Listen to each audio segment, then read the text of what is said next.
So we played Battlefield 5 yesterday.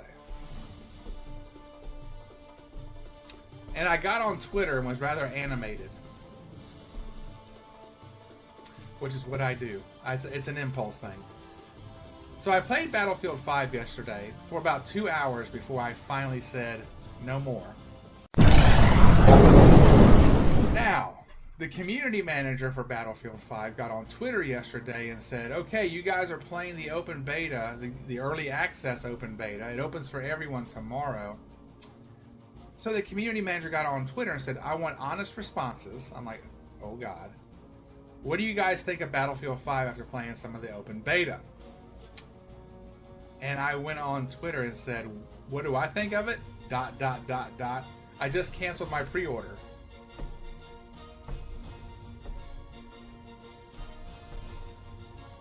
And he responded. He said, why? I'm like, the game doesn't feel good. It's not fun. I play a medic. I had a lot of fun playing medic in Battlefield 1. The medic is just worthless. The medic is worthless. Sorry to say it. Medic's just worthless in Battlefield 5 right now. And the gunplay is just very, very sluggish. And I told me, he asked. He wanted the truth bomb. I gave him the truth bomb. And he was like, oh, well, that's fair enough. I hope you decide to come back and try it again at launch. Okay. The gun choices are horrible. And I know it's open beta. So open beta says, okay, here's the open beta. Open beta is a stress test. That's it. And he's like, well, I hope you come back at launch when we implement a bunch of new changes.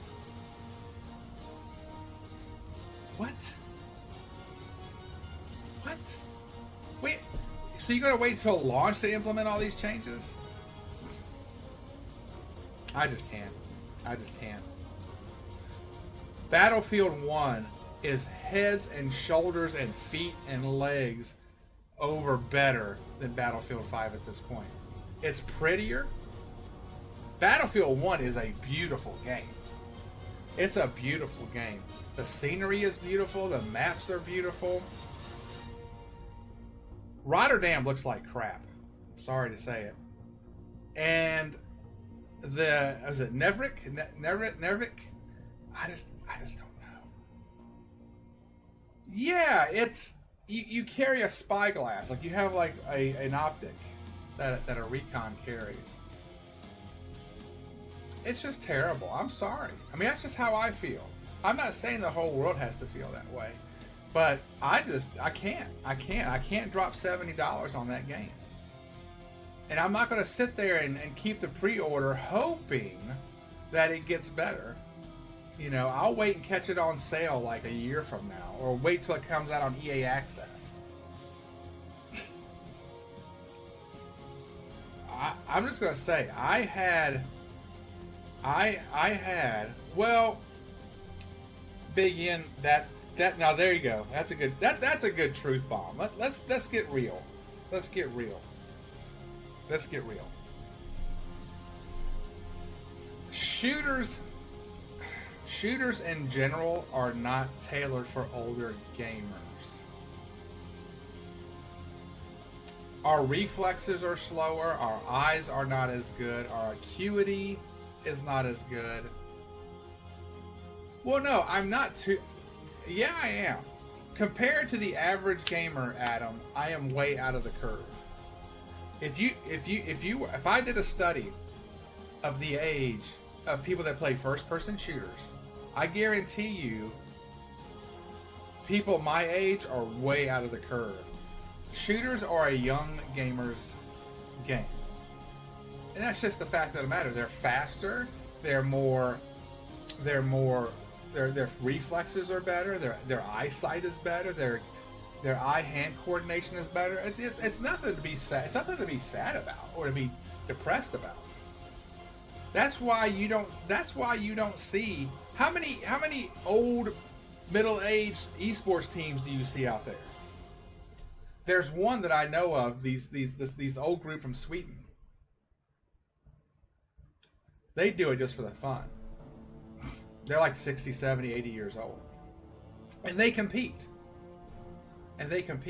They haven't won. I don't think they've won anything, but it's just kids of this era, young people of this era, are just great gamers.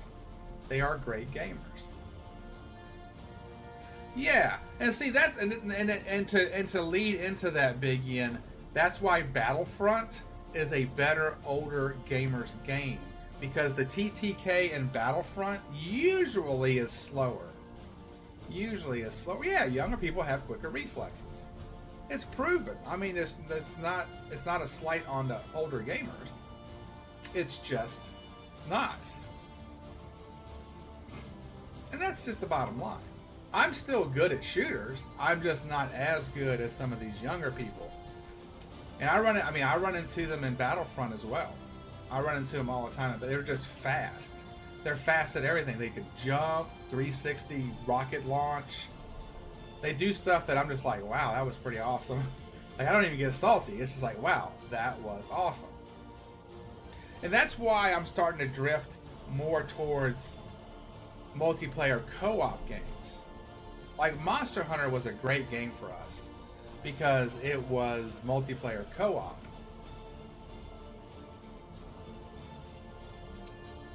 So yeah, 720 double pirouette, no scope pistol rocket.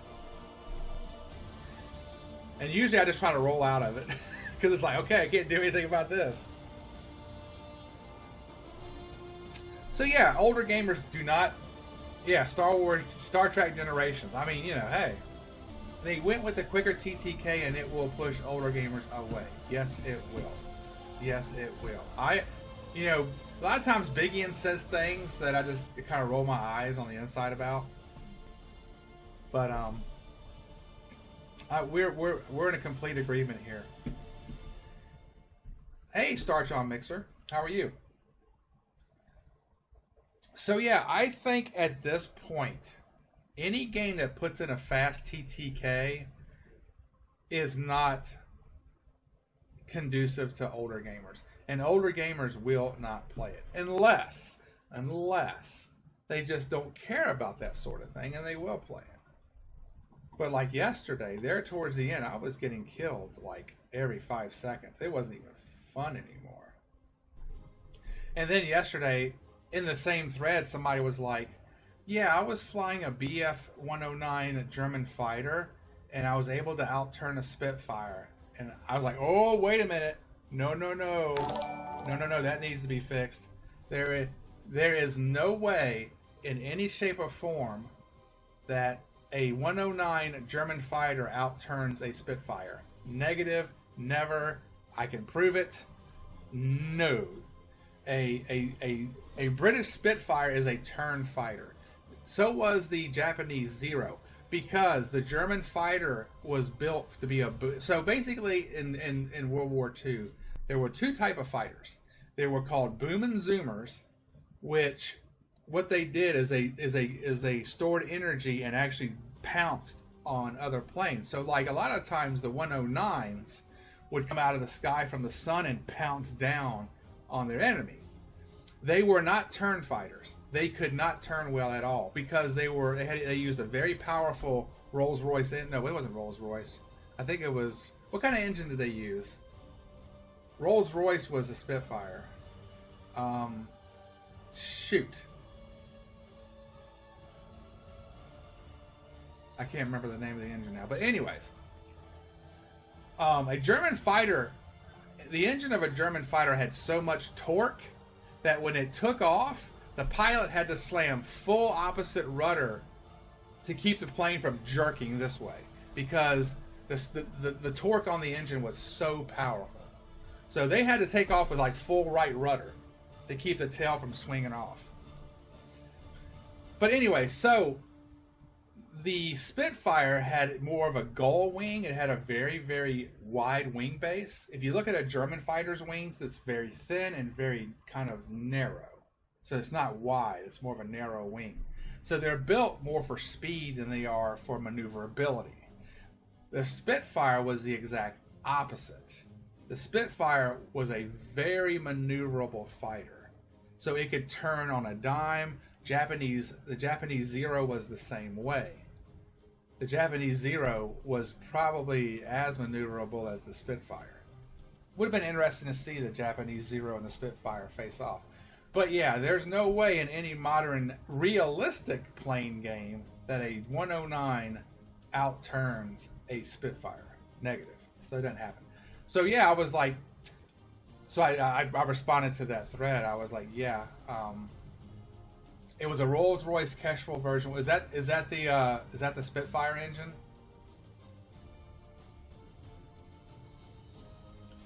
You know someone who has a Lightning in their garden? That's weird. Oh, so the 109 did use a Rolls-Royce. I thought that was okay. The gun choices for a medic are just gross. Those submachine guns are just gross. And there's probably some things that I could do personally to change the gameplay to make the medic work.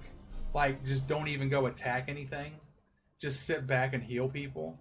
I guess I could take that stance. I know in Battlefield 1, you have to be super patient to play a medic.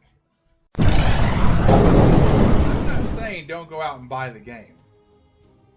I'm not saying don't go out and buy it. If you like Battlefield 5, go buy it. I'm just not going to get it. Do I think it's worth it? Not right now. Not in its current state.